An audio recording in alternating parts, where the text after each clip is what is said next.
Hi guys, good evening. Good evening everyone. Good evening everyone.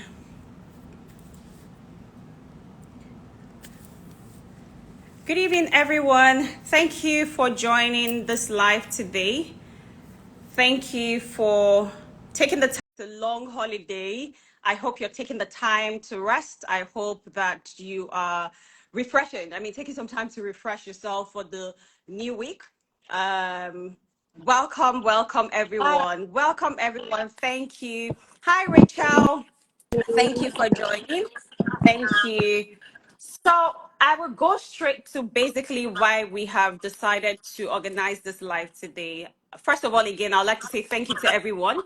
If you do have friends and family members that would find this very useful, for those who are looking to study abroad in Canada, Ireland, the UK, for countries that we cover, if you do find this very useful, please ask them to join, share the link with them, invite them to join this live this evening because we'll be discussing some very interesting topics around some of the truths about studying abroad that people would not be comfortable speaking to you about. I mean, for personal reasons, for whatever reasons, right? But we want to share that with you because coming from our experience in the industry, we understand that this is information that we see that students are not equipped with. So that's the reason why we're organizing this live today, to be able to share this nugget with you all so that it can help with making informed decisions when you're looking to study abroad.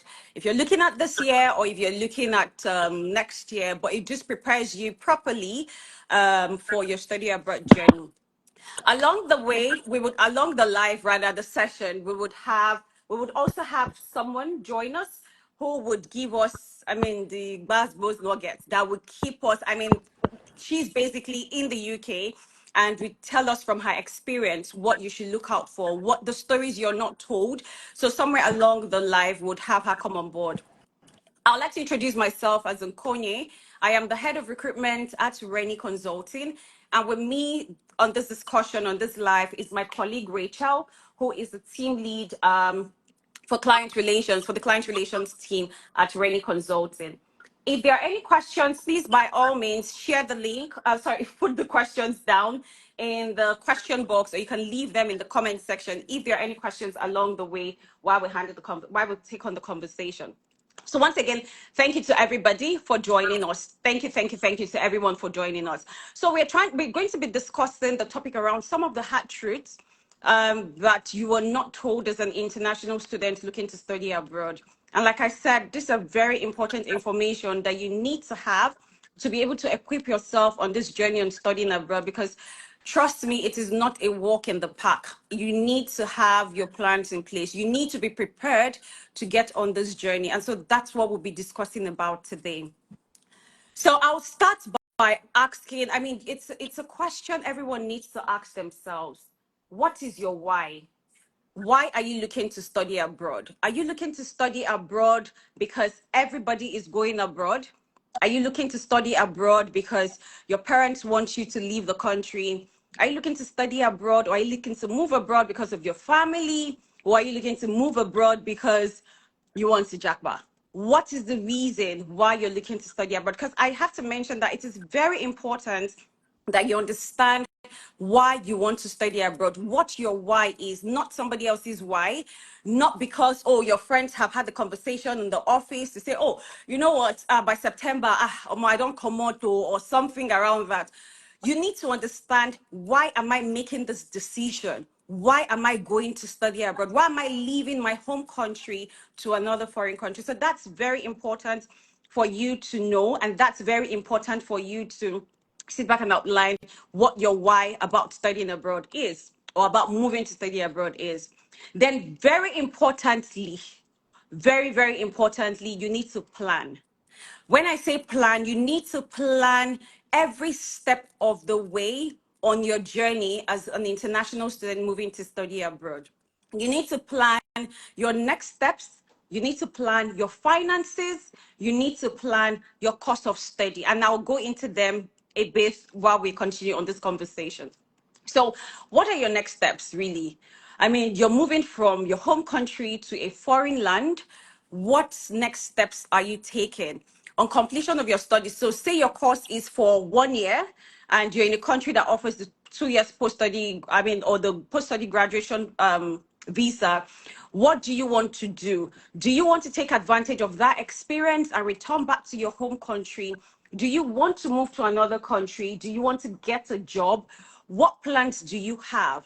So I always say that students should try as much as possible to have the plan A, plan B, plan C, plan D.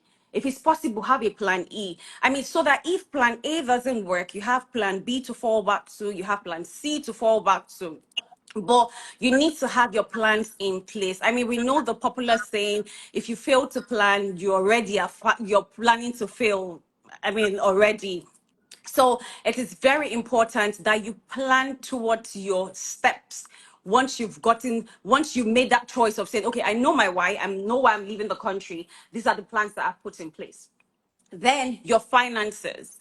It is very important. Your finances literally, right, is one of the most important factor in terms of going to study abroad, because you need money. It is a very huge investment when going to study abroad, and you need money to be able to sustain you while you're abroad. So whether you're in Canada, whether you're in Ireland, whether you're in the UK, you need money. And so I don't advise students, especially when students come around to say, oh, I really want a very, very cheap school. I want a school where I'm not going to pay a lot towards my deposits. Given, I mean, we are able to make our choices, right? But what I also advise is, as much as you're looking for a school that has a very minimum deposit that you're going to pay, right? It is very important that you have at least 50 to 70% of your fees. Even if you're asked to pay £1, right, to get your cars, to get your visa, it is very important that you at least have at least 50 to 70% of your fees. And I'll tell you why. You're going to a new country. You need some time to settle in. We're probably talking of about 1 month to 3 months to 6 months, and might even be longer. So you do not know what to expect. And that's the reason why you need to equip yourself with substantial finances that will take you through at least the first 6 months. I mean, no one promises, and that's the truth, no one promises you a job when you get in. Let's be honest with ourselves. But by the time you get in, you have to settle into the system, navigate your way around. Okay, how do I get a part-time job? How do I apply? This takes time. So it is very important that you have your finances in place. Again, like I said, at least 50 to 70% of the finances that you require. Trust me, I know it's not as easy, but it is something that would help you have a smooth sail while you're studying. Because you don't want to be distracted. As much as you're entitled to 20 hours a week as an international student, and full time, you're entitled to 40 hours a week. Sorry, off term, right? You're entitled to 40 hours a week. But the truth is, when you have to combine your education, when you have to combine assessments, your tests, it's a lot of pressure on you. And so you don't want to put yourself in that situation. So it is very important that you have your finances in place. Now, I know we hear a lot about, oh, you can study and work and then you make your money and then you pay the balance of your fees. Not very good. And I will tell you why. Again, like I said, you are entitled to 20 hours a week, really. How much can you make to be able to suffice to pay for the balance of your fees? Eventually, what this will be able to cater to or cater for would be possibly your accommodation, so your rent and maybe your feeding, but definitely not being able to cater for your the balance of your fees. So please, again, I would have to emphasize on that. When you're looking to study abroad, when you're looking to leave the shores of your country, as much as you're going to get universities that would ask for a very minimal amount when it comes to deposits, please have at least 50 to 70% of the finances that you need in order to help you settle in order to help you have a seamless landing, or soft landing, like we say, when you get to your study destination. Then also the choices of your course. Trust me, I hear so many people say, "Oh, just tell me any course would, just tell me any course," and I'm like, it is something you have to work out yourself. And this is something we try to emphasize at Rennie, right? Why, what's your career path? What exactly do you want to, where do you see yourself? What exactly is that career path that you want to continue on? So it could be either ways, right? You want to continue the particular career path, or you want to digress to a new or diversify to a new career path. It is very important that you know this. I give an example. You want to study data analytics because everybody say, oh, data is this, data is that, and you have a first degree in English. You have no idea what this course is about. You have no idea about what coding takes, what it takes to code. You have no idea about programming. Trust me, you will struggle. And that is the truth, because you are getting into a new academic field that you know nothing about. You also have to be able to read for your assessments or do your test or your project or your dissertation. At the end of the day, if you are struggling on the course, it will tell, because you do not have the fundamental foundation on how to go about it. And so what I say to people, as much as maybe you have studied a course in maybe English and you're moving to data analytics, and you've checked on the school's portal and you see that the admission requirements will take you on board, maybe from any background or something, it is best that you please look at the schools, or rather the courses model, right? What are you going to be taught on this course? Now, you can start bit by bit, yeah, by taking, there are a lot of certification courses on Coursera. You can take these courses. You can get yourself, just brush up, right? So that by the time you get to school, you're not struggling. So there are quite a number of, I'm still using data analytics and English as what's it called, as a case study, because I hear most of the time, oh, I want data, because I mean, we understand what it is. I mean, take some courses. Are you looking out for, there are a lot of programming languages. There's CQL, there's Python, there's R. Try and get yourself on these courses. Try and understand what you need on these courses before you start school. Because again, like I said, it will be a struggle at the end of the day if you get to school and you're not able to manage yourself, and you're not able to, what's it called? You're not able to assimilate properly, because you're struggling with, I mean, coding, you're probably struggling with programming, cleaning data and all of that, which is something you've never done. So again, I would recap. If you're looking to study abroad, it is very important that you know your why. Very important. Please don't leave because everybody is leaving. Don't leave because somebody said you should leave. Know your why. It is very important. Then plan. I can't overemphasize on how important it is for you to plan. You need to plan. Plan your finances. Plan your what's it called? Your next steps, right? Plan the courses, right, that you're going to, your career paths, right? What career path am I going to find myself in the next maybe 1 year? What career path am I looking to study? Sorry, or what career path am I looking to work at or work in? What sector am I looking at? So it's very important that you please have this in place and have this put together before you go to study abroad. I'll have my colleague Rachel also, I mean, contribute to this conversation. But before she does, again, like I said, if you have anybody, friends, family who are looking to study abroad, and who you feel would find this life very insightful, and who you feel will find this life very informative, please share this with them. It's very important for every aspiring international student to have this information at the back of their minds, so that they do not struggle when they get to their study destination. So Rachel, over to you. Oh, thank you so much, Amaka. In fact, you've said so much already, which, I mean, anybody that is really looking to pick something from this session should have gotten everything by now. But just something that I want to add is, so if you're looking to travel abroad, one thing that you need to do is to keep an open mind. And this is very important, because, I mean, yes, we understand that you're going to a new country. This will be a new society, you know, a new community, one that you're not used to. And yes, I do understand the need to, you know, reserve your culture, reserve your tradition and wherever it is you're coming from. However, because you're going to a new community, it's very important that you keep an open mind, be it in the area of jobs, just like you mentioned. I mean, whatever job you're doing as a student, you're not allowed to work full time, which we all probably know already. You're working part time. And it's very important that whatever job you're doing, I mean, the experience you're gaining from this job is what you should bear in mind, because you will definitely not get an office job, or maybe you might, if you're lucky, you can get a part-time office job, but most people won't get an office job. You have to do other kinds of part-time jobs. So nothing should be dismissed really, as long as it is legal. Focus, do your job well, because these experiences rather, that you would gain will come in handy, even for your CV. By the time you add this UK or US or Canada work experience to your CV, it will be very, very helpful for you. So it's very important. Keep an open mind.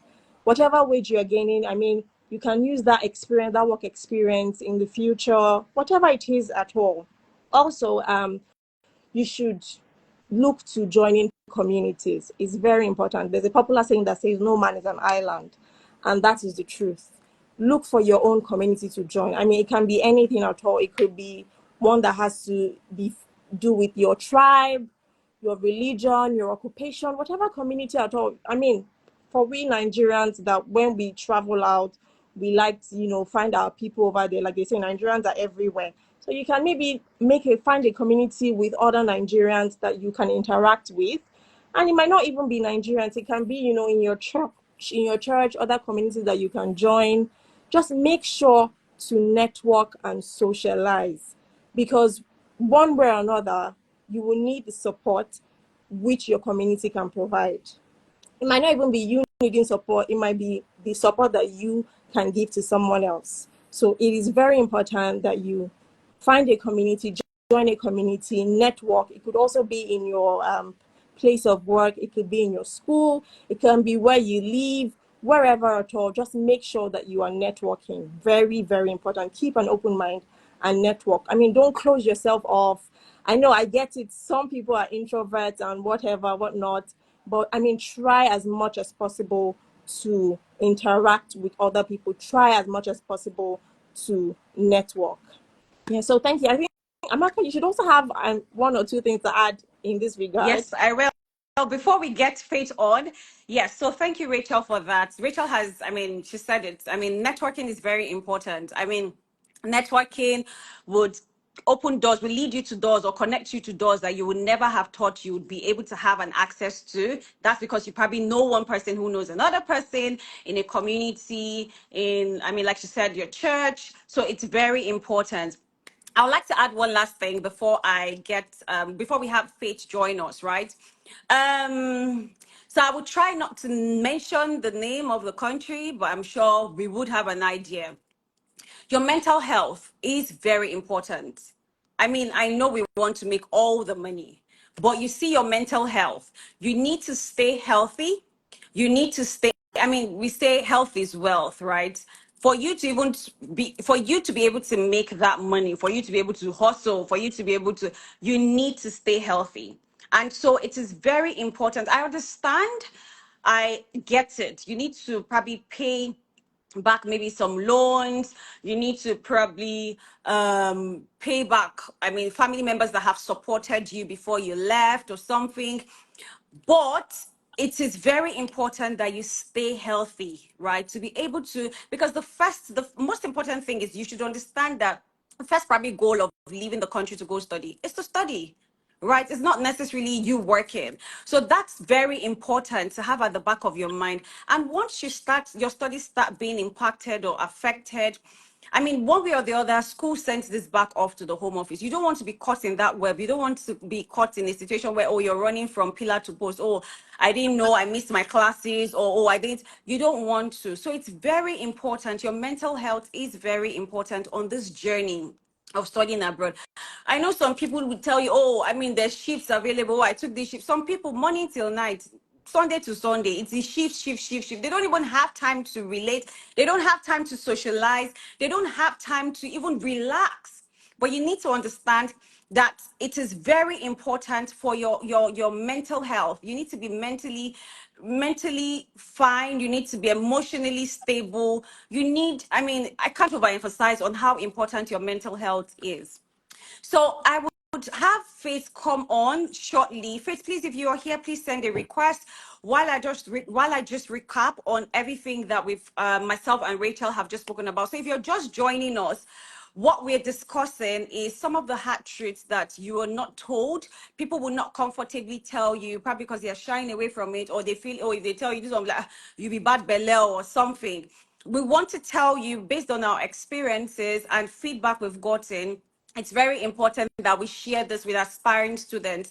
So just to recap again, it is, I mean, you need to know your why. Why are you looking to study abroad in the first place? You need to plan your next steps, plan your finances, plan your career path. And the career path has to come with the choice of courses that you would pick towards the, what's it called, towards studying abroad. Then Rachel also contributed around keeping an open mind. You're going to a strange land, you're going to a new country. You need to keep an open mind, join communities, be open, learn from the experience. It is very important. Learning from the experience will guide you. You might not see yourself settling finally or at the end of the day in maybe the UK or Ireland or Canada. But the experience you've learned, in fact, the experience you've also learned from Nigeria will be able to take you on board to an extent. There are some things you'll be able to do, or you see this and you're like, okay, I've gone through this before, or I know how to navigate this part. Learn from your experiences. Then also your mental health is very important. We can't overemphasize how important it is for you for you to stay healthy. We understand the chase for money and all because you have bills to pay, but your mental health is very important. While we're waiting for Faith, if you have any friends and family members who you think would find this very useful, this live very useful, please have them join the live. Would have Faith come on board, and she's going to go another direction where we do not want to miss this. All right, Faith, I've seen your request and I've accepted that now. So Faith will join us shortly. I just want to say again, thank you to everyone that has taken the time to join us today. Hi, Hi, Faith. ladies. Thank you so much. Thank you so much for joining us today. Hi. We're really very grateful. Thank you, thank you. So over to you now. Basically given our, contributed our, through the discussion. So over to you now. You guys did an amazing Yes, job. please. You guys did an amazing job discussing everything that, what you don't plan for when you come to the UK as an international student. And you made some points. Both of you guys made some point, but I want to say this, that if you're coming to the UK and you want to join community, do not limit your community to just Nigerians, because people who are not Nigerians can also be of help. So you can look for fellow immigrants like you from different parts of the world that are already in the UK and connect with them. Also, I also don't want you guys to feel like if you're coming to the UK, you need to limit yourself to just menial jobs. That was the first impression I had in my head when I came to the UK. Everybody was like, oh, once you come to the UK, the first thing you have to do is look for menial job, either working as a carer or warehouse. If you working as a carer is not what you really want to do, you can position yourself in a way to get jobs. Like there are part-time jobs that are like office setting, professional jobs. If I was reliant, like saying that okay, my Nigerian experience don't work. Like in the UK, I didn't even have any solid work experience back in Nigeria before coming to the UK, and now I've worked in like professional setting. I think I only did I worked as an Amazon warehouse associate. That was because of the pandemic. It was lockdown, and that was the only business that was open then. And since then, I've been able to work in other professional settings. So don't let anyone tell you that, oh, it's only menial jobs that you can do. No, as long as you can prove to these recruiters that you are capable of doing this job, whether regardless of your experience or not, they're just looking for people that they can do attitude. So it's good to have an open mind, like you mentioned earlier. Have an open mind that, okay, I'm going to do this, I'm going to do that. Again, the UK is not like it used to. When we came to the UK, things were a lot different, but now it's a lot harder. So if you're still thinking of coming to the UK to study, I mean, I would say do not listen to anyone say, oh, don't worry, come, we go rougher. You go rougher, you go suffer. Like, do not, there is no roughing it now. I like that. Yeah. Maybe before you can rough it because there are no competition. There's loads and loads of international students. I have a community of I have a WhatsApp community of over 1,000 people. I kept it very small because I want to be able to, you know, and Manage. most of them are students. And I will tell you for a fact that, I mean, the stories I hear every day, the things that is going on with international students, even when you go on TikTok, you see international students sourcing for funds, GoFundMe and all of that. You see people say, I have COS, so somebody need, you see over 100 comments, I need COS, my this is expiring, my graduate rate is expiring. A lot of students are looking for COS. So if you are coming to the UK and looking for not just COS, looking for jobs, so the job market is quite competitive right now, like crazy. So if you're coming to the UK and you don't have like 70% of your study sort out, I mean, I'll tell you, don't bother because you're going to struggle. Thank you. Aside from the getting job, accommodation is another thing. The rent is crazy. When we came to the UK, we were paying for our rent. We were paying like £900 in London, like very close to London Bridge. But now you can't even get 1.5. So like, is that crazy? The like, just within how many years the rent is very expensive. You cannot afford it. On top of that, some landlords don't even like giving it to students. Some landlord will ask you to pay 6 months rent ahead. Like, where will you get that kind of fund? I remember a friend who came, she was looking for an apartment for over 4 months. She couldn't get an apartment with her own money. So things are not like it used to. The UK is, I would say, is sort of saturated with loads of international students from Africa, Asia, and things are very difficult. So if you're planning on coming, you need to really plan. You need to have, like you said, like you mentioned, plan A to Z, I mean to E or Yes. wherever. And there are other Yes. countries you can consider. You can't just put your eggs in one basket, and there are other pathways you can consider. Most students come and be like, oh, once they finish, they want a job with sponsorship. But you can think outside the box and be like, okay, when I come, I'll work towards getting maybe you get global talent depending on the um industry you are. If you're in the tech or fashion, you can work towards, okay, once I finish my school, I don't want to look for sponsorship, I want to apply for global talent. But for that to work, you have to have plans ahead even before you gain admission, because global talent visa takes a while. And not just the UK that offer global talent, Australia offers global talent. If you want to go to other countries, you can check their pathways. The thing is, once you're in the UK, you can easily move to other countries compared to when you're in Nigeria. So knowing other countries' pathways and their process and other visa they have, because recently I found out that is it Chile? They have this scale up Chile program, and I think it's open for 2024, where entrepreneurs, if you have good idea that is innovative, scalable, viable, something, but in the tech world, of course, because every country right now is competing to be like the tech hub of the world. So every country like are really putting money in the tech industry. So if you have an idea or a business that you started in tech before that, I mean, you think is good, you can apply for the scale up Chile. I don't know which country, but it's in Northern America. So, and they give you fund of over like $10,000 to come with their idea. The government is going to support you. It's a government scheme. There are other countries as well that have all this scheme that you can come to, but again, it's easier when you're in the UK. When you're in Nigeria, it's limiting because most times they look for people, yeah, around Europe and the rest. So you, when you do research and see all those things that you can go for, and you can either try other countries that is less competitive. Look, coming to the UK to study gives you an advantage to do so many things, but coming with the burden of, oh, I'll go rough farm to pay my school fees is totally zero, because even right now, the UK government are proposing that they will not issue graduate visa to people who are not outstanding students. So you don't even want to fail, because if you fail, you're not even going to get global talent. Sorry, you're not going to get graduate routes to stay Graduate visa. back. Yeah, yeah. So right now, if you're coming still planning to study, come, make sure you're, personally, I always say that make sure you pay your full school fees, because at least you now have this rest of mind to really focus.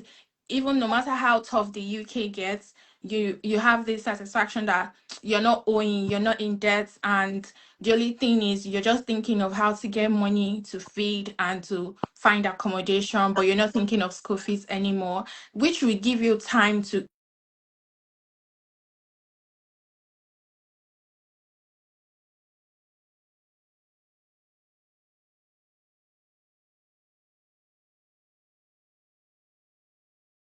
is running like a rat shit.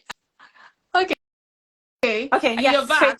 we have you back now. Yes, yes, yes, yes. Okay. I can hear. Um, Yes, we can hear you. Yeah. okay. So like somebody that's running rat race, like trying to make money, pay school fees, do so many things, will not have that mental capacity to think of other alternative or other ways to stay back in the UK, because your mind is already taking over, because you're worried, oh, I need to pay my school fees. This is happening. So I mean, give your mind that space to be able to think outside the box, to be able to see other opportunities in other countries. Okay, but if you keep worrying about paying school fees, I think last time I went to Lewisham to get stuff, and I saw a black, I don't know if she's Nigerian, but she has disappeared. Oh, okay, are you there? Hi. Yes, I am. Sorry, we're in Nigeria. Oh, But yes, I can hear oh, you. okay. Yeah, this should be back up Okay. shortly. Yeah, sorry about that, but I can hear Yeah, you. it's fine. Okay. So I saw this lady holding like a placard, like saying, I need to pay my school fees. I was really, my heart was a bit broken. I'm like, oh God, what's going on? But I mean, and I saw another video on TikTok. This man came to the UK with his children on a student visa. Why? And they are stranded, and like, you need to, if you have family and you're coming to study, leave your family back home. Once you're stable, you will call. Even myself, we came via the study work route, but I didn't join my husband immediately, even though he had a skilled worker visa from Nigeria. But I had to wait back for him to come here and settle before we join him. So I mean, I don't know, I have so many things to say, but just to keep this brief, make sure you plan, make sure to check other opportunities in other countries. If you come to the UK and you don't like it, you can find other ways, because sometimes not everybody will like the UK. Personally, I'm not like a big fan, okay, but my husband is. So not everybody will like the UK. Not everybody will find it here. I know a lot of students that came to the UK and they've left to Canada or other countries, like because they found the UK stressful. So you might have, I would say that if you're coming to the UK, leave whatever thoughts you have in your head about the UK, leave it back, because everything is not the same. It's quite different, and again, everyone's experience is different. Your issue, your circumstance will determine what you go through in the UK, and also the people you have back in the UK. If you're coming to the UK and you don't have anybody to guide you, to hold your hand, you might find it, you might struggle a bit. But if you have that community already waiting for you to hold your hands through, which is good. Also, don't keep bad company, because there are some people, like, I know we are talking about join community, but be careful the kind of community you join, because some of this community will lead you into trouble. I learned I have that as first-hand experience. You need to be very careful. Even churches, you need to be careful the kind of churches you go to, because not all churches that are churches. Before you go and get brainwashed and start finding Mm-hmm. yourself in more debt than you even came into the UK with. So just very be careful the kind of company you keep, and make sure to follow the rights. Follow people that would tell you things to do the legal way. Yeah. That's all I Yeah, have to which is say. very important. Yeah. Which is very important. Okay, so I'm back up. Faith, thank you so much. Right. So someone asked a question. I'll just push this to you. I know I spoke about that, but I want you also to elaborate on it. Someone is saying, how do we focus on mental health when we have bills to pay? What do you have to say? I mean, take your vitamin. Vitamin D is very important. Take it. Okay. First of all, you need to take that one, because no matter how you are comfortable in the UK and how you're making money, if because of the lack of sunlight, it messes up with your mental health. And yeah, thinking about bills depends on what bills you're talking about. Because if you're living So below your means, or rent. you're living like your level, you're not going for the big stuff, you want to get a car or this, then, or if your bills is paying off your school fees, then that's quite important. That's why we're making this live, to talk about having plans. And I know being able to focus on your mental health when you have so much bills to pay is not easy, but hey, just think about that. If you need to be sane, you need to be in a good mental state to be able to achieve whatever it is you want to achieve, or to make money, or to even pay that bills. Because I believe, like, once you're mentally down, you are not productive. So what's the use worrying about something that is not solving your problem? So you just keep your problem aside and focus on what would your money, making your money, and the bills will be there. Bills are always there, I feel. True. True. Very true. I couldn't agree more. Faith, thank you so much. I mean, I'm really, really grateful you took the time to join us today. It's been very insightful. I mean, I got to learn a few more things from what you actually shared. And I hope everyone who joined this live today has been able to take one thing or the other from this life. But most importantly, emphasizing on the need to plan. You're moving abroad, you need to plan. You're going to study abroad, you need to plan. I mean, Faith also corroborated what I said about having at least, if I actually even said full fees. I know some people will probably come for Faith, but at least about 50 to 70% of your tuition fees you would have. I mean, not I mean, you would have somewhat some level of soft landing, right? Because you're not worrying yourself so much about, oh, I need to work, oh, this bill, this one, my tuition. So it is very important that you please put your plans in place. You can go back now. I mean, I know September is a few months away. Even if you're not looking to go this year, if you're looking to go next year, go back to your drawing board. Like we said, outline those things, those factors. I mean, do you know why you want to leave? Do you know what your plans are with your finances, your next steps when you're done with your studies, the right courses to choose? I mean, I also want to add, yeah, when it comes to courses, as much as I know I talked about what's it called? Having courses that are aligned, right? When I mentioned you not being in a position where you're studying data analytics, if Yeah. you want to study data analytics, then you probably have a first degree in English, right? Most of these countries have, some countries call it the shortage Skill, skills yeah, put and in list, demand, right? yeah. Exactly. You can start from there. I mean, I believe there's an opportunity for everybody. It is not just the IT tech guys. We know that's what the world is moving towards, but there are courses that you can actually even merge to see yourself in that Yeah. particular. But it's good that you go on the websites. I mean, Ireland has it, the UK has it. Canada has it. Wherever you're looking to study, please go on there. You can check. And very importantly, like we said, the modules are also very important, because you could hear a particular course, it could be titled a particular name, right? But by the time you check modules, you see, oh, I probably will not fit in here. Oh, this is a mathematical element. I'm not good in math. So it's also good you go back to see the modules of what you'll be taught when you're undergoing your studies. Also, I want I to mean, quick, okay. sorry. I want to, Yes, please go ahead. yeah, I want Yes. to quickly add that also when you're choosing your university, do not go for the cheapest. I know it's easier said than done. Thank you. Okay, bear with me. Yeah. The reason I said this is because there are other routes. Like, let's say for example, now Netherlands have something they called it's like a graduate visa, but for students that study in top global universities. They call it the orientation year. So if maybe you come to the UK and it's not working for you, you're done with your studies, you can apply for the orientation year and go. I think to Netherlands. I think other countries have it as well. So look for countries that are like the top 200 on the list. You can check. I think the Times. I can't remember Times. Times Higher, Yeah, yes, Times higher. Higher Yeah, education and the list, yes, or the Guardian Paparelis, list too. yeah, Yeah, Paparelis and Synonyms or yeah, something, and check yeah, the universities that are like top 200. yeah, A lot of UK yeah, universities are on the list because this will give you yeah, like an yeah, opportunity in case there are other opportunities for you in other countries. You can easily move yeah. because you finished your study in one of the top global university. And again, the UK also is sort of clamping down on some universities right now that are not, Universities, yeah, yeah, they're not up to standard. And also for the choosing your course, I'll say me personally, I would advise not to go for course that you're comfortable in, because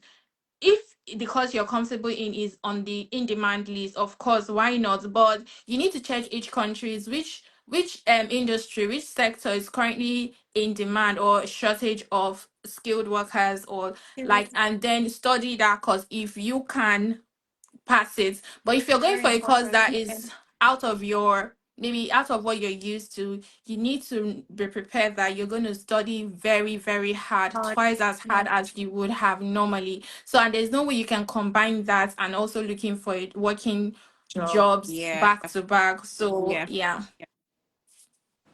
Faith, thank you so much. Thank you again. Thank you to everyone that has joined. This has been very insightful. This has been very, very, very, very useful.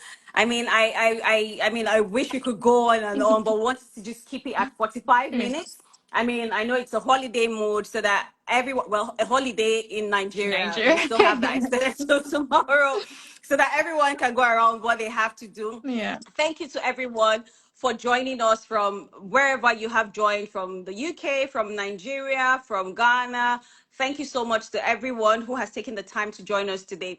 Just before we go, I just wanted to mention that there is at Rennie, right? We have an open day for those of you who are looking to study in Canada, right? We are organizing an open day on Monday, the 15th of April from 2 p.m. to 4 p.m., where you have an opportunity to speak with the international education advisor from a particular college called Fanshawe College in Ontario, Canada.